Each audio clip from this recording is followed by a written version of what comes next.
Hey everyone, Dia Assamese recipe channel to আপোনালোকক সকলোকে আদৰণি জনাইছো। আজি মই চিকেন কাৰী ৰেচিপি এটা লৈ আহিছো। তাৰ কাৰণে কি লাগিব চাও হকচোন। মই লৈছো চিকেন 500 গ্ৰাম। এখিনি বইলাৰ চিকেন হয়, আপোনালোকে ইচ্ছা কৰিলে লোকেল চিকেনো ল'ব পাৰে।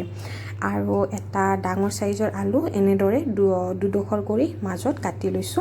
এটা ডাঙৰ সাইজৰ পিয়াজ, এটা সৰু সাইজৰ পিয়াজ, এটা বিলাহী, 7টামান জলকীয়া, এডোখৰ দালচিনি, দুটা লং, এডোখৰ দালচিনি, দুটা লং, দুটা ইলাইচি আৰু হাফ টিস্পুন আপোনাৰ হালধি powder, half teaspoon red chilli powder, 1 teaspoon এটো জিৰা আৰু ধনিয়াৰ গুৰি হয়, এখিনি মই ঘৰতে বনাই লোৱা, আৰু 1 টিস্পুন চিকেন মছলা আৰু 7-8 কোমান নহৰু এনেদৰে লৈছো আৰু এডোখৰ আদা। এতিয়া আহকচোন আমি ৰেচিপিটোলৈ আগবাঢ়ো। এতিয়া মই পিয়াজ দুটা এনেদৰে স্লাইস কৰি কাটি লৈছো আৰু আদা নহৰুখিনি খুন্দুনাত খুন্দি লৈছো। আপোনালোকে ইচ্ছা কৰিলে মিক্সিটো বটি ল'ব পাৰে।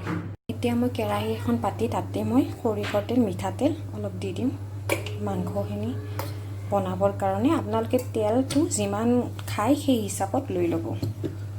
এতিয়া মই তেলখিনি ভালকে গৰম হ'ব দিম। মোৰ তেলখিনি ভালকে গৰম হৈ গৈছে।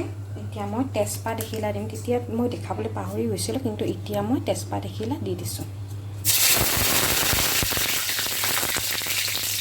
আৰু কাটি থৈ দিয়া পিয়াজখিনি দি দিছো।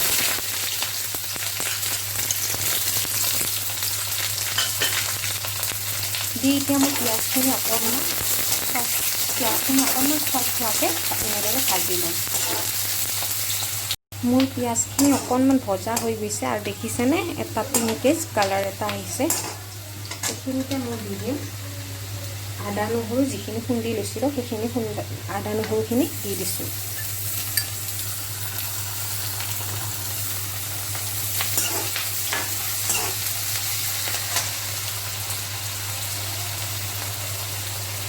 আৰু লগতে দি দিছোঁ মই গৰম মছলা, যিখিনি দালচিনি, লং, ইলাইচি লৈছিলোঁ সেইকেইটাও একেলগে দি দিছোঁ। এতিয়া মই আদা নহৰু গোন্ধটো যোৱালৈকে 1 মিনিটমানৰ সময়ৰ কাৰণে ভাজি ল'ম। এইখিনি আদা নহৰুৰ সৈতে 1 মিনিটমান সময় ভাজি ল'লোঁ। এতিয়া মই চিকেনখিনি দি দিছোঁ আৰু এইখিনি ধুনীয়াকৈ এটা লৰাই দিম।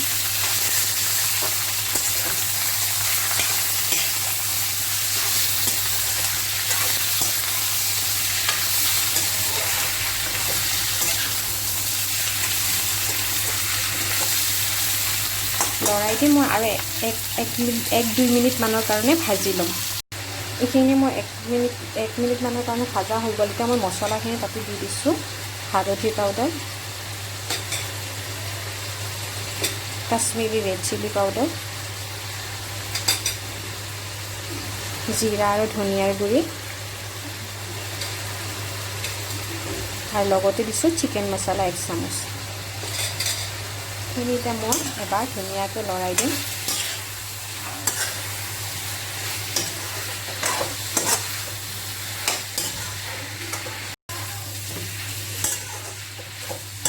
এইখিনি মই ভালকৈ এবাৰ মছলাৰ সৈতে লৰাই দিছোঁ। এতিয়া গেছটো মই ল' টু মিডিয়াম কৰি ৰাখিছোঁ। আপোনালোকে গেছটো ল' টু মিডিয়াম কৰি ৰাখিব।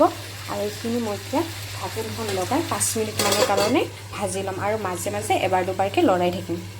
এতিয়া মই ঢাকোনখন গুচাই এবাৰ চাই লৈছোঁ আৰু মই মাজতে 5 মিনিটমানৰ কাৰণে মই এইখিনি ভাজিছোঁ আৰু মাজতে এবাৰ দুবাৰ মই এনেদৰে লৰাই দিছোঁ।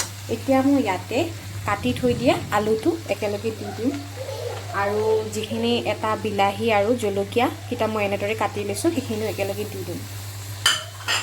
দি এবাৰ লৰাই দিছোঁ।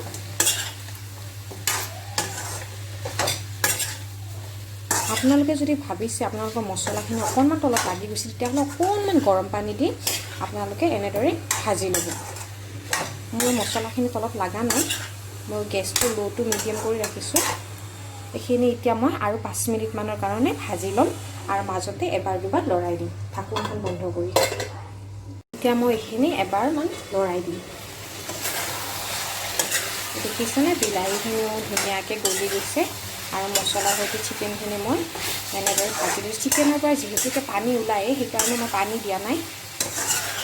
চিকেনখিনি দিয়াৰ লগে লগে পানী অলপমান ওলায়। এইখিনি মই 2 মিনিট পিছত লৰাব আহিছোঁ।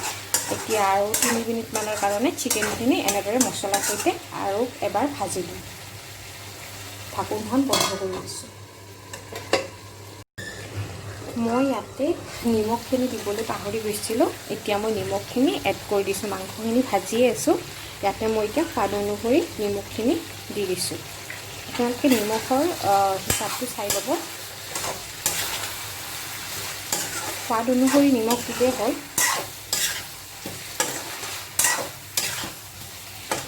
এতিয়া মই এইখিনি এবাৰ আৰু লৰাই দিছোঁ। লৰাই দি আৰু এবাৰ ঢাকোনখন বন্ধ কৰি আৰু অকণমান সময়ৰ কাৰণে ভাজি ল'ম। 5 মিনিট হৈ গ'ল। এতিয়া মই এবাৰ চেক কৰি চাই লৈছোঁ। মাংসত এতিয়া অলপমান পানী আছেই। এতিয়া মই আৰু 2 মিনিটমান ঢাকোনখন লগাই এবাৰ লৰাই দিছোঁ। ঢাকোনখন লগাই আৰু 2 মিনিটমানৰ কাৰণে ভাজি ল'ম। এতিয়া মোৰ চিকেনখিনি এবাৰ লৰাই দিছোঁ। 2 মিনিটমানৰ কাৰণে ভাজিছিলোঁ। মই মাজতে এবাৰ আৰু লৰাই দিছিলোঁ। চিকেনখিনি মোৰ এতিয়া ভজা হৈ গৈছে। এতিয়া মই ইয়াতে গৰম পানী একাপ লৈছোঁ। এই গৰম পানী কাপ দি দিছোঁ। আপোনালোকে গ্ৰেভিটো যিমানখিনি ৰাখে সেই হিচাপত দি ল'ব। আৰু গেছৰ ফ্লেমটো মই এতিয়া পূৰা হাই কৰি দিছোঁ। এইখিনি এতিয়া মই গৰম পানীখিনি দি দিছোঁ। এইখিনি এতিয়া মই ভালদৰে সিজিব দিম।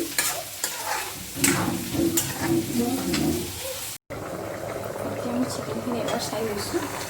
মোৰ চিকেনখিনি দেখিছে ধুনীয়াকৈ উতলি আছে। এইখিনি মই আৰু অলপমান সময় উতলাই ল'ম। এতিয়া মই চিকেনখিনি এবাৰ চাই লৈছোঁ। এই দেখিছেনে মোৰ চিকেনখিনি ধুনীয়াকৈ উতলি আছে। এইখিনি মই আৰু অকণমান সময় এনেদৰে বনাই ল'ম। পানীখিনি অকণমান শুকোৱালৈকে। মই চিকেনখিনি চাই লৈছোঁ। এই পানীখিনি মোৰ চিকেনখিনি শুকাই গৈছে। এইখিনি ইমান গ্ৰেভি ৰাখিছোঁ মই। আৰু মোৰ ওচৰত ধনিয়া পাত নাছিলে, কিন্তু মানুহজনে ধনিয়া পাত এতিয়া আনিলে। সেইকাৰণে মই ভাবিছোঁ ধনিয়া পাতখিনিও দি দিওঁ। আপোনালোকৰ ওচৰত আছে যদি আপোনালোকে এনেদৰে ধনিয়া পাত এমুঠি কাটি কেনে দি দিব পাৰে।